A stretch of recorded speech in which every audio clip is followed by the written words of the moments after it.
The sound of hooves on hard, packed earth broke through the stillness of the Nevada evening. And Zachary Ramsey looked up from the fence. He'd been mending to see a lone rider approaching his small ranch just outside Tonopah Junction. The rider's silhouette barely visible against the darkening sky of 1883. As the figure drew closer, Zachary could make out that the rider was struggling, hunched forward in the saddle, and the horse beneath moved with an uneven gait that spoke of exhaustion or injury. He set down his tools and walked toward the edge of his property, one hand resting instinctively on the revolver at his hip, though something told him this wasn't trouble of the dangerous kind. The rider pulled up about 20 feet away, and in the fading light, Zachary realized it was a woman. Her long dark hair hung loose around her shoulders and her clothing marked her as native, though he couldn't tell which tribe in the dim evening light. Her face was drawn with fatigue, and when she spoke, her voice was hoarse. "Please," she said, her English clear but accented. "My horse.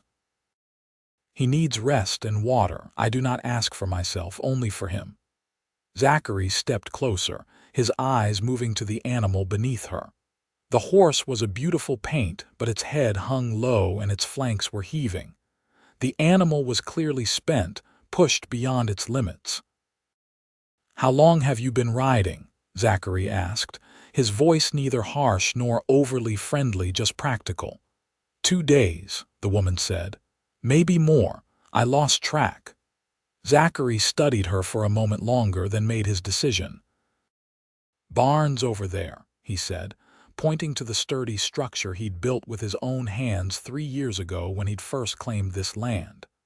"There's hay and water. Your horse can rest there tonight." Relief washed over the woman's face, transforming her features from desperate to merely exhausted. "Thank you," she said, and there was genuine emotion in those 2 words. "Thank you." She slid down from the saddle, and Zachary noticed she moved stiffly, as if every muscle in her body ached. She led the horse toward the barn without another word, and Zachary followed at a distance, watching as she settled the animal into one of the empty stalls. His own horse, a sturdy roan gelding named Copper, nickered a greeting from the neighboring stall. The woman worked with practiced efficiency despite her obvious exhaustion, removing the saddle and blanket, checking the horse's legs and hooves, fetching water from the pump outside. Zachary found himself impressed by her care and knowledge. Many people, men included, didn't treat their horses half so well. "He's got a stone bruise on his left front hoof," Zachary observed, watching the way the horse favored that leg. "Nothing serious, but he'll need a few days' rest at least." The woman nodded, running her hand down the horse's neck with obvious affection. "I know. I had no choice but to keep going." Zachary wanted to ask what had driven her to push herself and her animal so hard, but the question felt too intrusive for a first meeting. Instead, he said, "You're welcome to sleep in the barn too. It's warm enough and the hay makes a decent bed." The woman looked at him then, really looked at him, and Zachary felt the intensity of her gaze. Her eyes were dark and intelligent, missing nothing. She was younger than he'd first thought, probably around his own age of 25, and despite the dirt and fatigue, he could see she was striking. "You are kind to help a stranger," she said, "especially one like me." Zachary understood what she meant. Relations between white settlers and native people in Nevada were tense at best, often violent. Many ranchers would have turned her away, or worse. But Zachary had been raised by a mother who believed in judging people by their actions, not their heritage, and though she'd passed 5 years ago, her lessons remained. "Horse needed help," he said simply. "Can't turn away an animal in need." A small smile touched the woman's lips. "And what of the rider?" "Reckon the rider needed help too," Zachary admitted. He turned toward the barn door. "I'll bring you some water and something to eat. You look like you could use both." You do not have to, the woman said quickly. You have already done enough. Maybe, Zachary said. But I'm going to anyway. He left the barn and returned to his small ranch house, a simple two-room structure that served his needs well enough. He lived alone, had done so since his mother's death, preferring the solitude to the noise and crowds of town. He put together a simple meal of bread, dried meat, and cheese, filled a canteen with water, and grabbed an old blanket from the chest at the foot of his bed. When he returned to the barn, he found the woman sitting in the hay next to her horse's stall, her head resting against the wooden boards. For a moment he thought she'd fallen asleep, but she opened her eyes when she heard his footsteps. Here, he said, handing her the food and water. He draped the blanket over a nearby rail. That blanket's clean, should keep you warm enough. The woman took the offerings with obvious gratitude. I will repay you, she said. I do not know how yet, but I will. No need, Zachary said. Just help when you can. He left her then, returning to his house as full darkness settled over the land. He went through his evening routine mechanically, his mind occupied with thoughts of his unexpected visitor. He wondered what she was running from or running to. He wondered if she'd be gone by morning. Sleep came slowly that night. Zachary lay in his narrow bed, listening to the familiar sounds of the ranch settling around him, but his thoughts kept drifting to the barn and the woman sleeping there. He wasn't a man given to flights of fancy, but something about her had struck him, some quality he couldn't quite name. The next morning dawned clear and bright, the sun rising over the distant mountains and painting the desert landscape in shades of gold and red. Zachary rose with the sun, as was his habit, dressed quickly, and headed outside to begin his morning chores. He fed the chickens first, then checked on his small vegetable garden, which was struggling in the harsh Nevada soil despite his best efforts. He was drawing water from the well when he heard the barn door open. The woman emerged, leading her horse slowly. In the morning light, Zachary could see her more clearly. She was Paiute, he thought, based on her clothing and features, and beautiful in a way that made his chest tighten unexpectedly. Her long dark hair caught the sunlight, and despite her obvious hardship, she moved with a natural grace. She walked the horse in a slow circle, watching its gait carefully, then shook her head. The animal was still limping, still favoring that bruised hoof. She led him back toward the barn, and Zachary followed. He needs more rest, Zachary said, confirming what they both could see. The woman nodded, her expression troubled. Yes, but I cannot stay. I have imposed on your kindness long enough. Where are you headed? Zachary asked. The woman hesitated, then said, I was going to California. I have family there, distant family. But I am beginning to think I will not make it that far. You came from the reservation, Zachary asked carefully. The woman's expression hardened. I left the reservation, she said. I could not stay there any longer. The conditions, the way we are treated. She trailed off, shaking her head. I had to leave. Zachary nodded. He'd heard stories about the reservations, about the government's broken promises, and the suffering inflicted on the native people forced to live there. He'd always felt a deep discomfort about it, though he'd never known what to do about such large injustices. Your horse can't travel for at least a few more days, he said practically. Maybe a week to be safe. The woman looked at him, and he could see the war playing out across her features. Pride fought with necessity, independence with reality. I will work, she said suddenly. I will work for you, for food and for my horse's shelter. I can cook, clean, tend animals, repair things. I am strong and I learn quickly. Zachary opened his mouth to say it wasn't necessary, but he stopped himself. He could see how important this was to her, this need to not be a charity case to earn her way. He understood that feeling, had felt it himself more than once. All right, he said. I could use some help around the place. Been meaning to get a lot of things done but haven't had the time. We'll call it even for the food and shelter. Relief and determination mixed on the woman's face. Thank you. I am called Luna, she said, offering him a name for the first time. Luna Frost. Frost? Zachary asked, surprised by the English surname. My father was a trapper, Luna explained. A white man who married my mother and took her from her people. He died when I was young. My mother raised me alone until she passed 3 years ago. I'm sorry, Zachary said and meant it. I'm Zachary Ramsey. Most people call me Zach. Zachary, Luna repeated, testing the name. It is a good name. They stood there for a moment in the morning sunlight, two people from different worlds brought together by chance, and a tired horse. Zachary felt something shift in the air between them, something he couldn't name but could definitely feel. Well, he said, breaking the moment, I suppose we should figure out what needs doing first. You had breakfast yet? Luna shook her head. I did not want to assume you would feed me again. Can't work on an empty stomach, Zachary said practically. Come on up to the house. I'll make some eggs and coffee. Luna followed him across the yard to the small ranch house. Zachary noticed her looking around, taking in the property with sharp, observant eyes. His ranch was modest but well-maintained, about 100 acres of land with some grazing cattle, the barn, a chicken coop, and his house. He ran it by himself, which meant long days and constant work, but he preferred it to answering to anyone else. Inside the house, Luna looked around the simple interior with interest.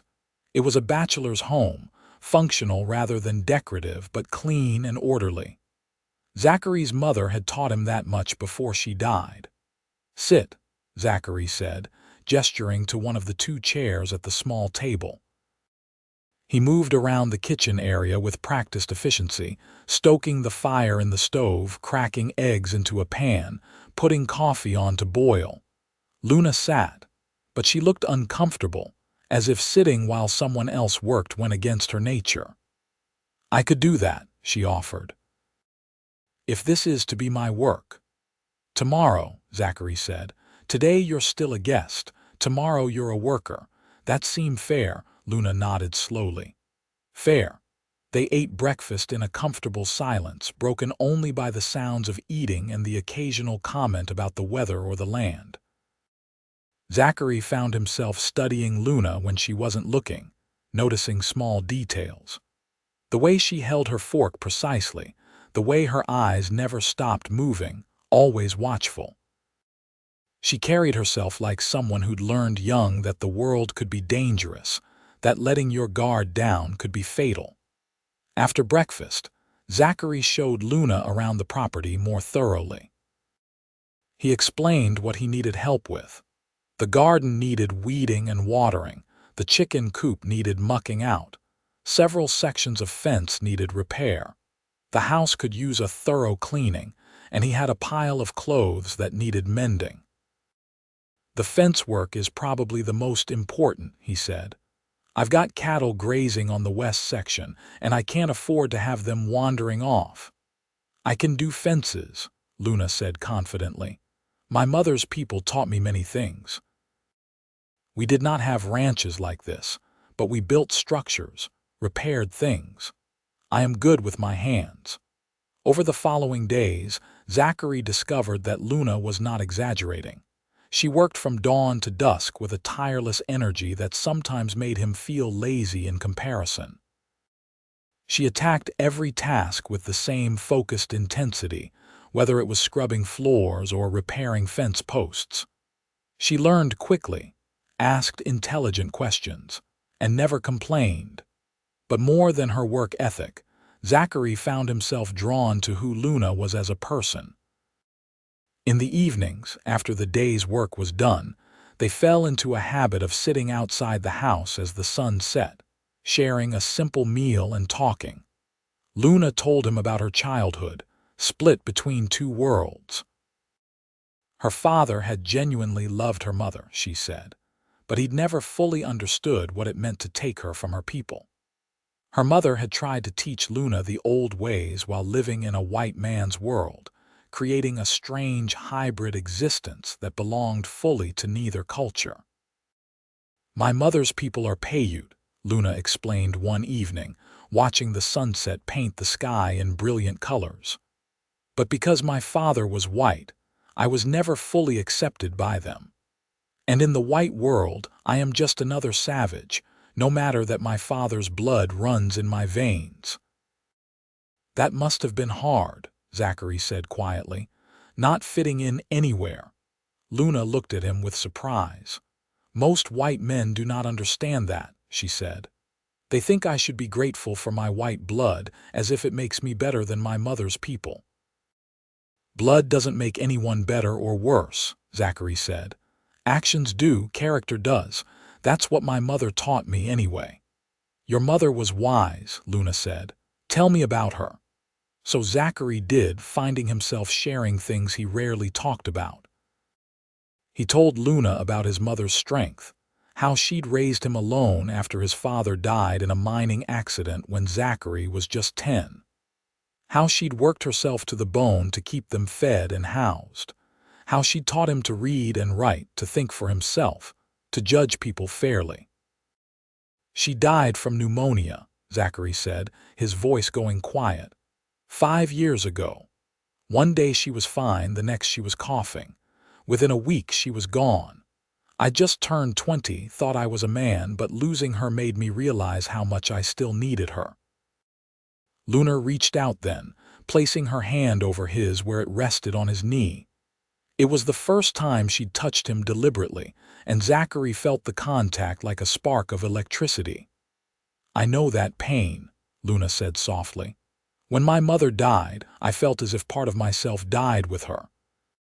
She was the only person who truly understood me, who accepted all of who I am." They sat like that for a long moment, hands touching, sharing their grief in the quiet of the evening.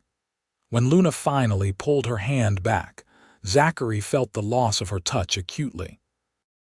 As the days turned into a week, Zachary found his feelings for Luna growing beyond simple attraction or friendship. He looked forward to seeing her each morning, to working alongside her during the day, to their evening conversations. She made him laugh with her dry observations about his chickens or his stubborn cattle. She challenged him when she disagreed with something he said, never just accepting his words because he was a man or because she was working for him. She treated him as an equal, and he tried to do the same for her. Luna's horse, whom she called Storm for the pattern of his coat, slowly recovered. By the end of the first week, he was walking without a limp. By the end of the second week, he was fully healed, ready to travel. Neither Luna nor Zachary mentioned it. Luna continued to work, and Zachary continued to find tasks for her to do, both of them caught in an unspoken agreement to extend her stay. The attraction between them had grown undeniable, though neither had acted on it. Zachary caught Luna watching him sometimes when she thought he wasn't looking, and he knew she caught him doing the same. It was late afternoon on a particularly hot day when things finally shifted between them. They'd been working on repairing the roof of the chicken coop, a job that required 2 people and a good amount of coordination. Zachary was on top of the roof, nailing down new shingles while Luna handed them up to him. "That's the last one," Luna called up, passing him the final shingle. Zachary secured it in place, then turned to climb down the ladder. His foot slipped on a rung still slick from the morning dew that hadn't fully dried in the shade, and suddenly he was falling. He hit the ground hard, the impact knocking the wind from his lungs. "Zachary!" Luna was beside him instantly, her hands on his shoulders, his face. "Are you hurt? Can you breathe?" Zachary gasped, trying to pull air back into his lungs. Finally, his diaphragm released and he sucked in a deep breath, then another. "I'm okay," he managed. "Just had the wind knocked out of me." But Luna's hands were still on him, checking for injuries with practiced efficiency. She ran her fingers over his arms, his ribs, checking for breaks. Her touch was clinical, professional, but Zachary felt it in every nerve ending. "Luna," he said, catching her wrist gently, "I'm all right." She stopped moving, but she didn't pull away. She was kneeling beside him, close enough that he could see the flecks of lighter brown in her dark eyes, close enough to count her eyelashes. "You scared me," she said, her voice barely above a whisper. "When I saw you fall, I thought—" She didn't finish the sentence. "I'm okay," Zachary repeated, but his voice was rough with something that had nothing to do with the fall. They stayed like that, frozen in the moment, both aware they were at a crossroads. Zachary could see in Luna's eyes that she felt it too, this pull between them that had been growing stronger every day. "Luna," he said again, but this time it wasn't to reassure her. This time her name was a question, an invitation, a plea. She answered by leaning down and pressing her lips to his. The kiss was tentative at first, questioning, but when Zachary responded, it deepened. He brought his hand up to cup her face, his thumb stroking her cheek, and she made a small sound against his mouth. When they finally broke apart, both were breathing hard. "I should not have done that," Luna said, but she didn't move away. "You are my employer. I am working for you." "The hell with that," Zachary said roughly. He sat up, ignoring the aches from his fall. "Luna, you know there's more between us than that. You have to know." "I know," Luna admitted. "I have felt it for days now, but Zachary, what future could we have? I am native, you are white. People in town will not accept us. They will make your life difficult, dangerous even." "Let them try," Zachary said fiercely. "I don't care what people in town think, I care about you." Luna searched his face, looking for doubt, for hesitation. "You say that now," she said, "but you do not know what it will be like. The looks, the whispers, the hatred. I have lived with it all my life." "Then let me learn," Zachary said. He took both her hands in his. "I'm not saying it will be easy, but Luna, I think what we have could be worth fighting for. Don't you?" Luna closed her eyes, and when she opened them again, they were bright with unshed tears. "Yes," she whispered. "Yes, I think it could be." They kissed again, longer this time, with a growing passion that made Zachary's head spin. When they finally pulled apart, the sun had moved noticeably in the sky and the shadows had grown longer. "We should finish the chicken coop," Luna said, but she was smiling, and Zachary thought he'd never seen anything more beautiful. "Yeah," he agreed. "We should." But they sat there for a few more minutes, hands intertwined, neither wanting to break the moment. That evening, after their work was done, they talked more seriously about what a relationship between them would mean. Zachary was honest about the challenges they'd face. Tanapa Junction wasn't a particularly progressive town, and mixed relationships were looked upon with suspicion at best, open hostility at worst. "I'll need to go into town for supplies soon," Zachary said. "Maybe you should come with me. Let people see us together, start to get used to the idea." Luna nodded slowly. "That might be wise. Better to be honest than to hide like we are ashamed." "I'm not ashamed," Zachary said firmly. "I could never be ashamed of you." The trip to town came 3 days later. Zachary hitched up his wagon and Luna climbed up beside him.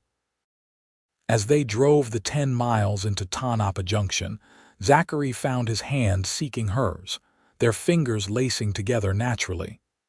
The town was small, just a main street with a general store, a saloon, a church, and a handful of other buildings. It had sprung up near the silver mines that dotted the area, serving the miners and the few ranchers like Zachary who worked the surrounding land. As soon as they drove down the main street, Zachary felt the eyes on them. People stopped their conversations to stare. He heard whispers, saw pointing fingers. Beside him, Luna sat straight and proud, her face carefully neutral, but he could feel the tension in her body. They stopped at the general store, and Zachary helped Luna down from the wagon. He offered her his arm, and after a moment's hesitation, she took it. They walked into the store together, and the conversations inside died instantly. Tom Harrison, who ran the general store, stared at them from behind the counter. He was a portly man in his 50s, generally friendly, and Zachary had always gotten along well with him. "Zach," Tom said slowly, "been a while since you've been to town." "Tom," Zachary nodded. "This is Luna Frost. She's been helping me out at the ranch." Tom's eyes moved to Luna, taking in her native features, the way her arm was linked with Zachary's. "Miss," he said, his tone noticeably cooler. "I need to pick up some supplies," Zachary said, keeping his voice pleasant but firm. He rattled off his list, and Tom began gathering the items, though his movements were stiff and his expression disapproving. Other customers had come into the store while they waited, and Zachary could hear the whispered comments behind them. "Shame," someone muttered. "That nice Ramsey boy taking up with a savage." Luna's hand tightened on Zachary's arm, but her face remained impassive. Zachary, however, turned to face the speaker, an older woman he recognized as Mrs. Patterson, the preacher's wife. "Madam," he said, his voice hard, "I'd appreciate it if you kept your opinions to yourself. Luna is a good woman and she deserves respect." Mrs. Patterson's face flushed red. "Well, I never," she huffed. "Your poor mother would be ashamed to see what you've become." That hit harder than Zachary expected, but he kept his voice steady. "My mother taught me to judge people by their character, not their heritage. I'm pretty sure she'd approve of Luna just fine." He turned back to Tom, who had finished gathering the supplies. The storekeeper tallied up the cost, and Zachary paid without comment. He and Luna left the store with their heads high, though Zachary could feel the weight of the town's judgment on their backs. "That was not pleasant," Luna said quietly once they were back in the wagon and heading out of town. "No," Zachary agreed. "It wasn't. I'm sorry you had to hear those things." "I have heard worse," Luna said matter-of-factly. "I told you how it would be." "Maybe people will get used to it," Zachary said, though he didn't feel particularly optimistic. "Maybe," Luna said, but she didn't sound convinced either. Despite the difficult reception in town, their relationship continued to deepen. They settled into a comfortable routine, working the ranch together during the day and spending their evenings talking, kissing, exploring this new thing between them. Zachary had been with women before, but nothing had felt like this, like Luna was becoming essential to his very existence. About a month after their kiss, Zachary woke in the middle of the night to find Luna shaking him awake.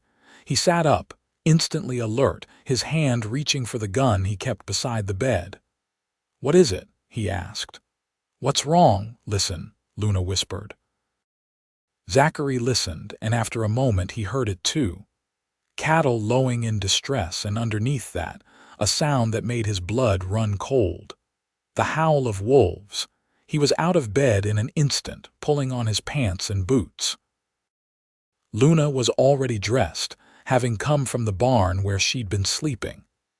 They'd been careful about propriety, Luna still sleeping in the barn while Zachary took the house, though it was getting harder and harder to say good night each evening. "How many?" Zachary asked, strapping on his gun belt. "I saw at least 3 when I went to check," Luna said. "They have separated a calf from the herd." They ran out into the night, and Zachary grabbed his rifle from where it hung by the door. The moon was bright enough to see by, and they could make out the shapes of the cattle milling in agitation near the western fence line. 3 wolves circled a terrified calf, darting in to nip at its legs, working together to bring it down. Zachary raised his rifle and fired a shot over the wolves' heads. The animals scattered at the sound, melting back into the darkness of the desert. The calf stumbled toward its mother, bawling its distress. "Check the herd," Zachary told Luna. Make sure they're all accounted for, and that calf isn't injured too badly." Luna nodded and moved toward the cattle with the confident ease she'd developed around the animals over the past month. Zachary stood guard, rifle ready, watching the darkness for any sign of the wolves returning. It took about an hour to settle the herd and check for injuries. The calf had some cuts but nothing serious. By the time they were done, the sky was beginning to lighten with the approaching dawn. "Thank you," Zachary said as they walked back toward the house. "If you hadn't heard them, I might have lost that calf."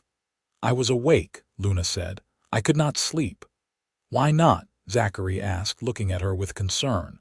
"Are you feeling all right?" Luna stopped walking and turned to face him. In the pre-dawn light, her face was shadowed and mysterious. "I could not sleep because I was thinking of you," she said quietly.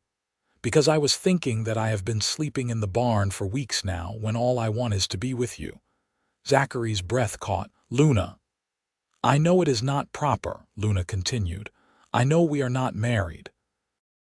But Zachary, in the ways of my mother's people, when two people commit to each other, they are as good as married. No ceremony needed, just intention and commitment. Is that what we have?" "Yes," Zachary said without hesitation. "Luna, I love you. I know we haven't said the words yet, but I do. I love you, and I want to be with you for as long as you'll have me." Luna's face broke into a smile that took Zachary's breath away. "I love you too," she said. "I think I have loved you since you let me shelter Storm without asking for anything in return." Zachary closed the distance between them and kissed her deeply. When he pulled back, he said, "Move into the house. Not because it's improper for you to sleep in the barn, but because I want to wake up beside you. I want to fall asleep with you in my arms. Will you?" "Yes," Luna said simply. "Yes." They went inside together as the sun rose, and for the first time, Luna climbed into Zachary's bed. They made love as the light grew stronger, learning each other's bodies with tenderness and passion. Afterward, they lay tangled together, and Zachary thought he'd never been happier in his entire life. "We should probably get married proper," Zachary said, running his fingers through Luna's long hair. "Not because we need to, but because it might make things easier with the townspeople. If you want to, that is." Luna was quiet for a moment, then said, "Would they even let us? Some places have laws against marriages between white people and native people." "Nevada doesn't," Zachary said. He'd actually looked into it, hoping that would be the case. "We can get married if we want to. The question is whether we want to deal with the preacher. After how his wife acted in the store, I'm not sure he'd be willing." "There are other ways to be married," Luna said. "We could make our own ceremony, speak our own vows." "I like that idea," Zachary said. "But I also want it legal, on paper. I want there to be no question that you're my wife, that you have rights to this property, that you're protected." Luna turned in his arms to look at him. "Protected from what?" "From anything happening to me," Zachary said seriously. "Luna, ranching can be dangerous. I could get hurt, get sick, any number of things. If we're legally married, this ranch becomes yours too. You'll always have a home no matter what." Luna's eyes grew bright with emotion. "You would do that? Give me half of everything you own?" "I'd give you all of it if you'd take it," Zachary said. "Luna, you're everything to me. What's mine is yours." Luna kissed him then, slow and deep, and it was some time before they continued the conversation. Eventually, they decided to go into town to file for a marriage license at the county office. They chose a weekday, hoping to avoid as many townspeople as possible.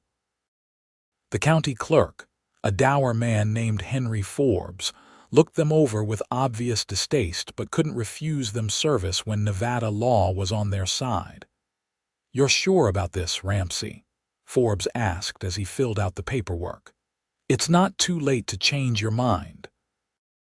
"I've never been more sure of anything," Zachary said firmly, his hand finding Luna's under the counter. They received their license, and Forbes informed them they'd need to wait 3 days before they could officially marry. "Find yourself someone willing to perform the ceremony," he said sourly. "Doubt Preacher Williams will do it." As predicted, when they approached the preacher, he refused. "I won't sanctify such a union," he said stiffly. "It goes against the natural order of things." Zachary had expected this, but it still made his jaw tighten with anger. "The natural order of things is for people who love each other to get married," he said. "But we don't need your blessing." They found a justice of the peace in a neighboring town who was willing to perform the ceremony. He was an older man named Judge Matthews, weathered and practical, who'd seen enough of life to not care much about convention. "You two love each other?" he asked bluntly when they approached him. "Yes, sir," Zachary said. "You going to treat each other right? Be faithful, be kind, work together through the hard times." "Yes, sir," Luna said. "Then I don't see why I shouldn't marry you," Judge Matthews said. "Come back tomorrow at noon and bring 2 witnesses if you can find them." Finding witnesses proved challenging, but they managed.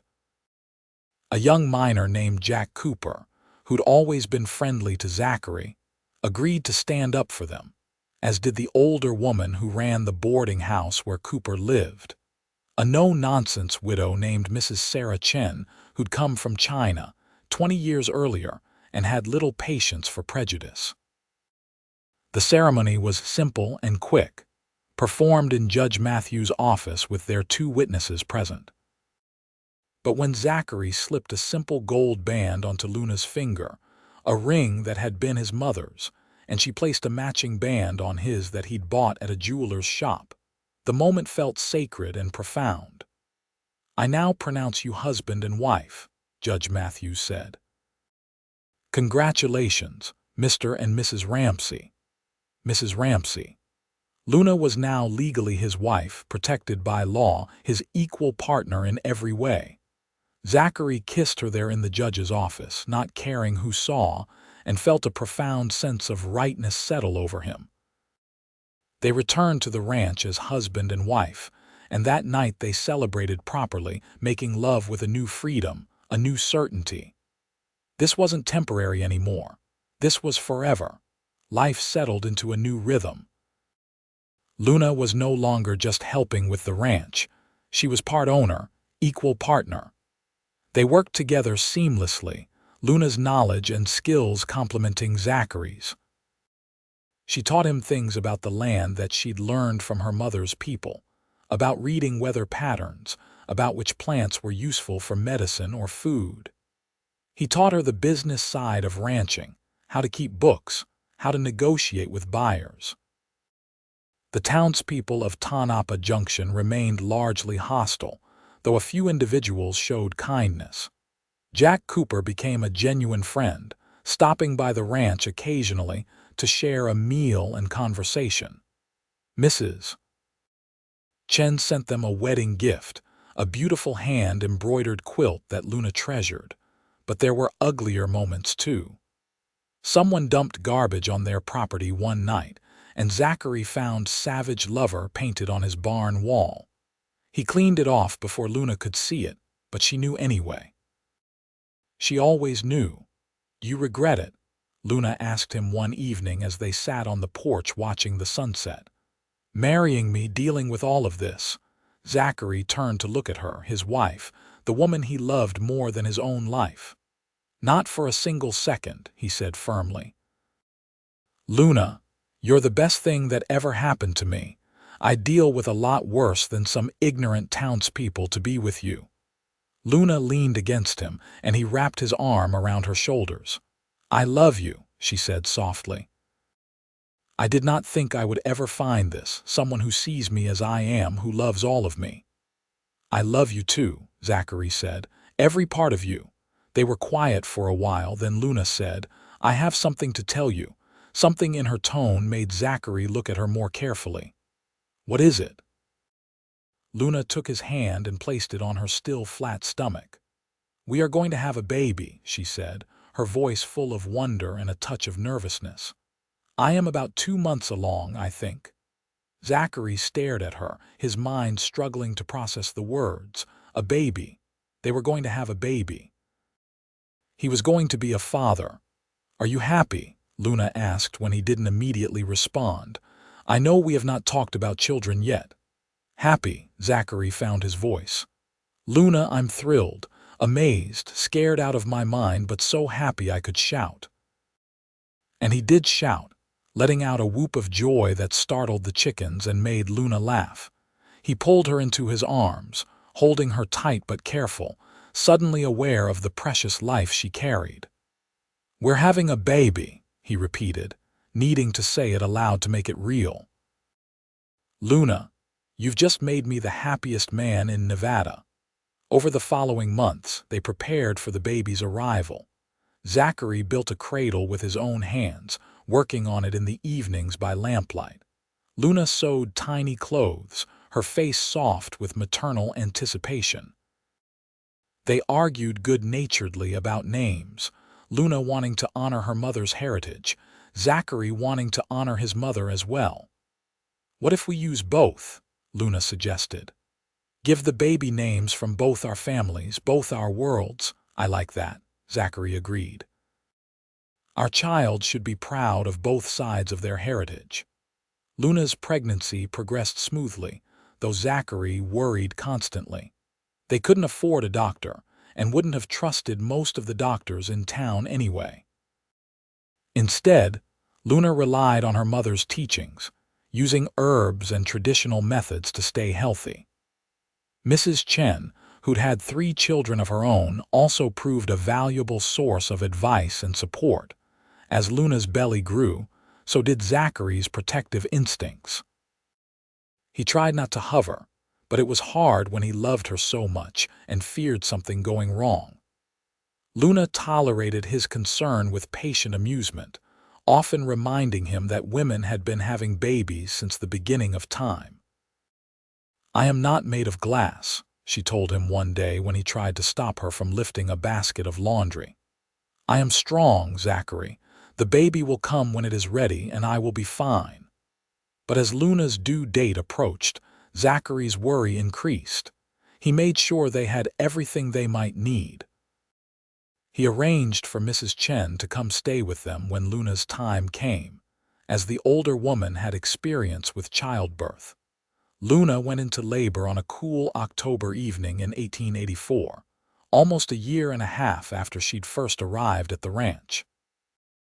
Her water broke while they were eating dinner, and Zachary immediately went into a controlled panic, rushing to get everything ready while trying to appear calm for Luna's sake.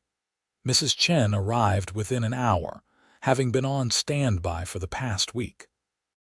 She took charge immediately, getting Luna settled, sending Zachary to boil water and gather clean linens. Luna labored through the night, and Zachary stayed by her side the entire time, holding her hand, wiping her face with a cool cloth, murmuring words of encouragement.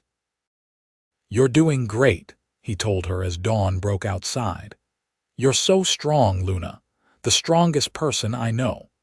Luna was too exhausted to do more than squeeze his hand in response, but he saw the gratitude in her eyes. Finally, as the sun rose fully over the horizon, painting the bedroom in golden light, their baby entered the world with a lusty cry. Mrs. Chen cleaned the infant quickly, checked everything was as it should be, then laid the baby in Luna's arms. "You have a son," she said with a smile. "A healthy, perfect son." Zachary looked down at the tiny human in his wife's arms and felt his heart crack open with a love so fierce it almost hurt. The baby had Luna's dark hair and eyes, but Zachary could see hints of his own features in the shape of his face. Their son, a perfect blend of both of them. "Hello, little one," Luna whispered, tears streaming down her face. "We have waited for you." "What should we call him?" Zachary asked, unable to look away from his son. Luna considered for a moment, then said, "In my mother's tongue, Nashua means wolf." "He was born at dawn after a long night like a wolf welcoming the sun. And I would like his middle name to be Thomas after your mother. Her name was Thomasina, yes. Yes, Zachary said, touched that Luna wanted to honor his mother. Nashua Thomas Ramsey, that's a strong name, a good name. They spent the next few days in a happy fog of new parenthood, learning how to care for their son. Zachary discovered he loved being a father, loved holding Nashua's tiny body, loved watching him sleep, loved the way the baby would grip his finger with surprising strength. Luna recovered quickly from the birth, her natural strength serving her well. Within a week she was up and moving around, though Zachary and Mrs. Chen both scolded her for trying to do too much too soon. The townspeople's reaction to the baby was mixed. Some, upon hearing that Zachary and Luna had a child, softened slightly. A baby was a baby, after all, innocent and deserving of kindness. A few people even left small gifts on their porch, a blanket, some hand-me-down baby clothes, a wooden toy.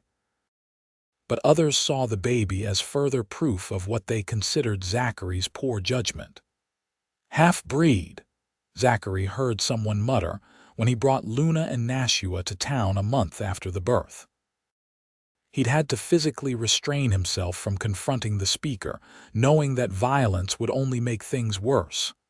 "Ignore them," Luna said quietly, holding Nashua close. "They are not worth your anger." "They're talking about our son," Zachary said, his jaw tight. "About you." "I know," Luna said. "And it hurts. But Zachary, we cannot change their minds by fighting them. We can only live our lives, raise our son to be proud of who he is, and hope that someday people will see past their prejudice." Zachary knew she was right, but it didn't make it easier to hear such things said about his family. As Nashua grew from infant to toddler, the ranch prospered. Zachary and Luna worked hard, and their combined efforts paid off. They increased their herd, improved their land, even built an addition onto the house to give them more space. Money was often tight, but they always had enough to get by. Nashua was a happy child, bright and curious, with his mother's intelligence and his father's stubborn determination. He grew up speaking both English and as much of his mother's language as Luna could teach him, learning the stories and traditions of both his heritages. When Nashua was 3 years old, Luna became pregnant again. This time she carried the baby with the confidence of experience, and while Zachary still worried, it wasn't the all-consuming fear it had been the first time. Their daughter was born in the spring of 1887, an easier birth than Nashua's had been. She came into the world with a full head of black hair and lungs that announced her displeasure at being born quite loudly. "Another strong one," Mrs. Chen said approvingly as she placed the baby in Luna's arms. They named her Lily Thomasina Ramsey, the first name for the flowers that grew wild in the desert and bloomed so beautifully, despite the harsh conditions. The middle name again, honoring Zachary's mother. Lily had more of Zachary's coloring than Nashua did, her skin lighter, though her features favored Luna. Nashua was fascinated by his baby sister, always wanting to hold her, to help take care of her. He took his role as big brother seriously, often telling Lily stories in the mixed language he'd created from English and Paiute words. Life fell into a comfortable pattern. The seasons turned, the children grew, the ranch continued to prosper modestly. Zachary and Luna's love deepened, becoming something solid and enduring, tested by hardship but never broken. When Nashua turned 5, they had to make a difficult decision about his education. The schoolhouse in Tanapa Junction wouldn't accept him, the teacher making it clear that native children weren't welcome. Luna could teach him to read and write, as could Zachary, but they both wanted their son to have every advantage. "I could ride into the next town," Luna suggested. "Silver Creek has a more progressive school. It is a longer distance, but perhaps they would take him." They made the trip together, the whole family, and met with the schoolteacher in Silver Creek, a middle-aged woman named Miss Robertson who had kind eyes and a firm handshake. "Can he read?" she asked Nashua directly, treating him with the same respect she'd show any prospective student. "Yes, madam," Nashua said. "My mother taught me, and I can write my letters too." Miss Robertson gave him a simple test, then nodded approvingly. "He'll do fine in my classroom," she said. "Mr. and Mrs. Ramsey, your son is welcome here." So began a new routine. 3 days a week, Luna would ride with Nashua to Silver Creek, a journey of about 2 hours each way. She'd spend the day in town, sometimes helping Mrs. Chen, who had family there, sometimes just reading or working on mending while she waited. Then she'd collect Nashua and they'd ride home together. It was exhausting, but Luna never complained. Their son's education was too important. When Lily turned 3, Luna announced she was pregnant again. This pregnancy was harder than the first 2. Luna was older now, 33, and she tired more easily. Zachary insisted she rest more, take on fewer heavy tasks. For once, Luna didn't argue, recognizing her own limitations. Their third child, another son, was born in the winter of 1890. He came 2 weeks early, and the birth was difficult. For several terrifying hours, Zachary feared he might lose Luna, might lose them both. But Luna was as strong as ever, and she fought through the complications to deliver a healthy baby boy. They named him Daniel Lucas Ramsey. Daniel meant "God is my judge," which felt appropriate given how much the world judged their family. And Lucas had been the name of Luna's father. Daniel was a quieter baby than his siblings had been, more thoughtful and observant. He had Zachary's blue eyes, the only one of their children to inherit that trait, which caused quite a stir the first time they brought him to town. "Well, at least one of them looks like he could be yours," someone said to Zachary, and he had to walk away before he said something he'd regret. By the time Daniel was a year old, Nashua was 9 and starting to understand the way some people viewed their family. He came home from school one day with a black eye and split lip. "What happened?" Zachary demanded, fury and concern warring in his chest. "Some boys from another class called Mama names," Nashua said, his young face set in stubborn lines that reminded Zachary so much of Luna. "I told them to stop. They didn't, so I made them stop." Zachary wanted to be angry at the violence, to tell his son that fighting wasn't the answer. But he looked at Luna, saw the pain in her eyes that she tried to hide, and found he couldn't fault Nashua for defending his mother. "Fighting should always be the last resort," Luna told Nashua gently, cleaning his cuts. "Words first, always words first. But I will not tell you that you were wrong to defend me. Thank you, my son." "They shouldn't say those things about you," Nashua said fiercely. "They don't know you. You're the best mama in the world." Luna pulled him into a hug, and Zachary saw tears slip down her cheeks. The children grew, and Zachary and Luna grew older alongside them. The ranch remained their sanctuary, the place where they could be themselves without judgment. They made a few good friends over the years, people who saw past prejudice to the good people beneath. But they were always somewhat isolated from the broader community, always outsiders. It wasn't easy, but they had each other, and that made everything bearable. When Nashua turned 16, he started courting a girl from Silver Creek, a sweet-natured girl named Emma whose parents owned the general store there. Her parents weren't thrilled about their daughter courting a boy with native blood, but Emma was stubborn, and she genuinely cared for Nashua. "Do you love her?" Zachary asked his son one evening. Nashua considered the question seriously. "I think I could," he said. "She's kind and she's smart and she doesn't care what people say about our family." "Those are good qualities," Zachary agreed. "But Nashua, you need to understand something. If you marry her, she'll face what your mother and I have faced. People will judge her, talk about her, maybe even shun her. It's not fair, but it's reality. You need to make sure she understands that, really understands it." "I will," Nashua promised. A year later, Nashua and Emma were married in a small ceremony in Silver Creek. She was 18, he was 17, and they were clearly in love. Emma moved to the ranch, and Zachary and Luna watched with pride as their son took his first steps into adult life. Lily grew into a beautiful young woman, intelligent and fierce like her mother, stubborn and protective like her father. She wanted to be a teacher, she declared at 14, wanted to teach children who were turned away from other schools, children like her brother had been. Daniel was quieter than his siblings, more introspective. He loved the land, loved working with the animals, and made it clear from a young age that he wanted to be a rancher like his father. The years passed, marked by small triumphs and occasional hardships.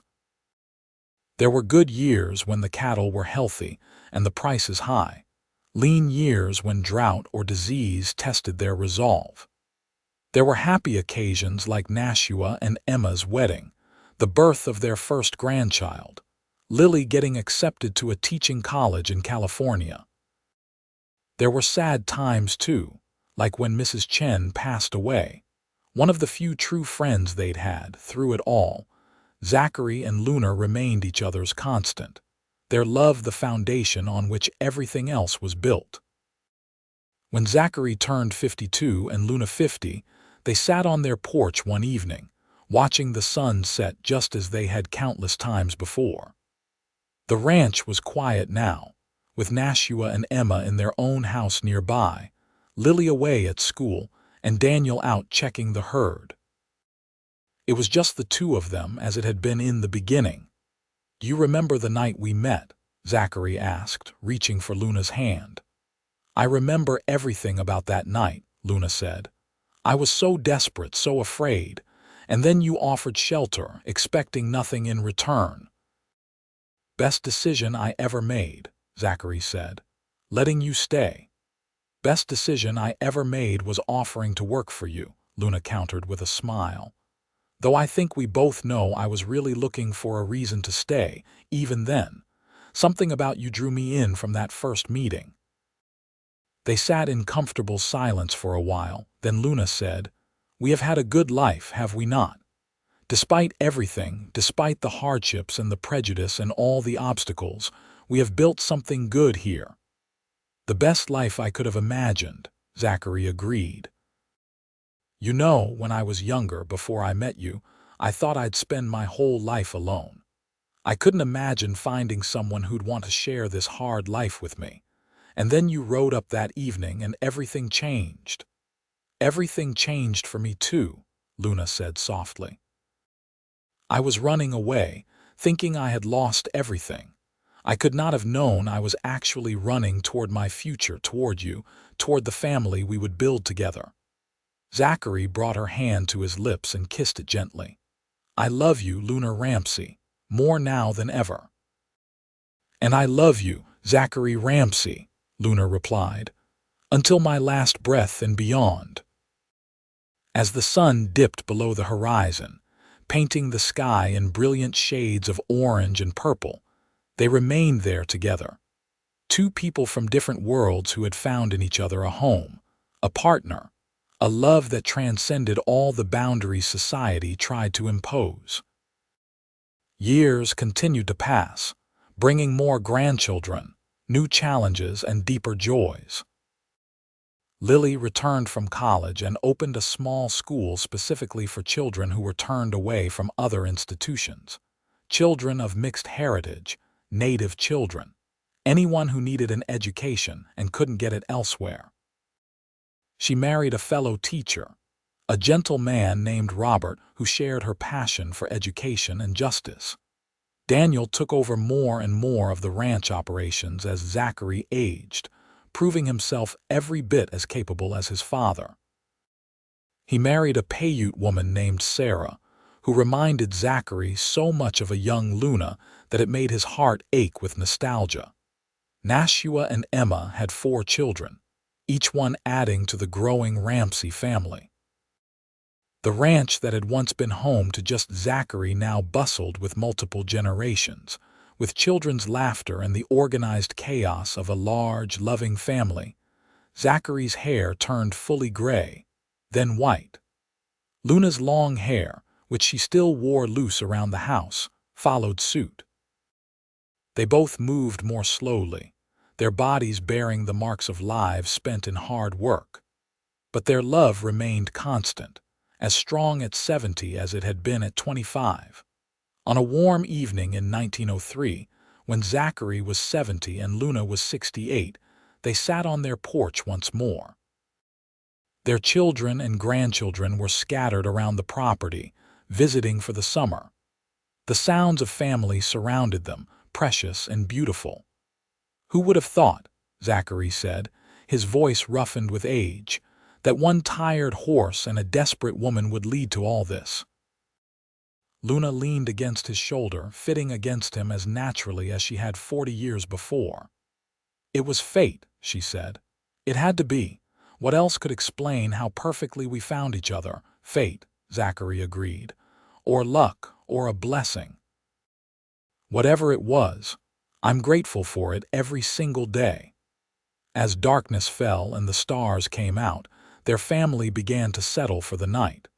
One by one, children and grandchildren came to say goodnight, to kiss Luna's cheek and squeeze Zachary's shoulder. When everyone had gone to bed and they were finally alone, Zachary stood with some effort and offered Luna his hand. "Come on, Mrs. Ramsey," he said. "Let's go to bed." Luna took his hand and stood, and together they walked into the house they'd shared for so many years.